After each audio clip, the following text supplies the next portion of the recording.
John 1:1, and the Word was God. Let's revisit John 1:1. Quote, "In the beginning was the Word, ho logos, and the Word, ho logos, was with God, ho theos, and the Word, ho logos, was God, theos without the definite article."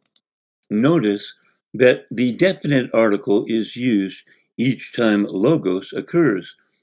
This is because John is not referring to just any logos in the indefinite sense, but to a specific logos, God's Word. Further notice that the first usage of theos has the definite article.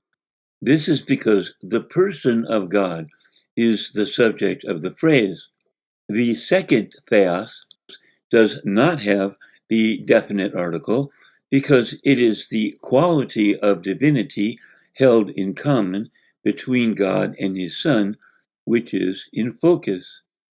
In this second instance, theos is used as an adjective describing the nature of the Word, not as a noun identifying his person. Many notable theologians concur, among them Origen of Alexander, 184 to 253 AD. Recognized as one of the most influential figures of the 2nd and 3rd century Christianity, Origen has been called, quote, "the greatest genius the early church ever produced." The Westminster Handbook to Origen, J.A. McGuckin, 2004, and, quote, "one of the most learned teachers and prolific authors of the early church." Encyclopedia of Early Christianity, E. Ferguson, 2016. It would be difficult to imagine that Origen did not possess a mastery of the nuances of New Testament Greek. He had this to say about John 1:1, quote, "John does not write without care, nor is he unfamiliar with the Greek tongue.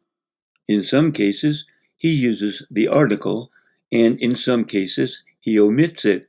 He uses the article when the name of God refers to the uncreated cause of all things, and omits it when the Logos is named God. The God who is over all is God with the article, not without it. The true God is the God, and those who are formed after him are images of him." Origen's commentary on John from the book Ante-Nicene Fathers, Mackenzie, Volume 9. William Barclay, 1907-1978. Barclay was said by his publisher to be, quote, "the best-known expositor of the Bible in Great Britain." In addition to his activities as professor of divinity and biblical criticism in the University of Glasgow, Scotland. Barclay authored more than 50 books. His most famous work, the Daily Study Bible, was translated into over a dozen languages and sold more than 10 million copies. Barclay made these statements on the meaning of John 1:1. Quote, "John did not say that the Word was ho theos. That would have been to say that the Word was identical with God. He says that the Word was theos, without the definite article." The Gospel of John, Volume 1, Revised Edition, the Daily Study Bible. Quote, "When the definite article is absent, the noun becomes the equivalent of an adjective. The sentence says, 'The Word was in the same class as God.'"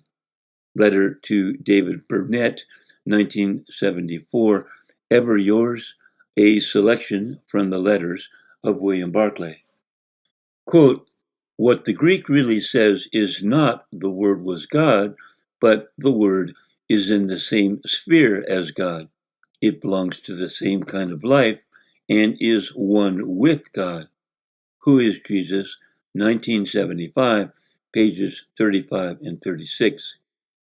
Quote, John is not here identifying the Word with God. To put it very simply, he does not say that Jesus was God. Many Witnesses, One Lord, 1973 edition, pages 23 and 24. Other New Testament scholars, quote, the definite article was omitted because theos described the nature of the Word and did not identify his person.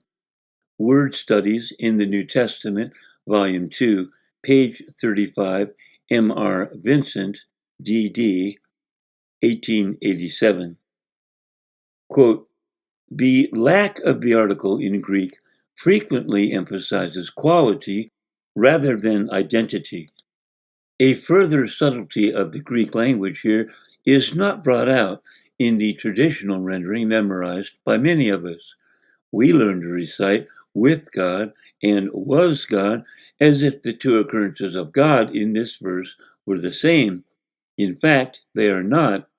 The first speaks of the God with the definite article in Greek because the personality of God is in focus. The stress, accent, or focus shifts in the final clause to the character of God rather than his personhood. The fact that the Word, who earlier was said to have existed with God, himself shared the character or nature of God. The Translation Debate, InterVarsity Christian Fellowship Press, page 94 to 96, 1981. Eugene H. Glassman, THM, MA in Linguistics, Translation Advisor to the United Bible Societies from 1974 through 1981. Quote, whenever an article does not precede a noun in Greek, that noun can be considered as emphasizing the character, nature, essence, or quality of a person or thing, as theos does in John 1:1. John affirmed that the Word was with God, indicating his belief that they were distinct and separate personalities. Julius Robert Mante, Greek and New Testament professor, A.B., Ph.D., Ph.D., D.D. Quote, in the prologue, the Word is said to be God, but in contrast with the clause, the Word was with God, the definite article is not used in the final clause. For this reason, it is not regarded as God in the absolute sense. Does the New Testament call Jesus God?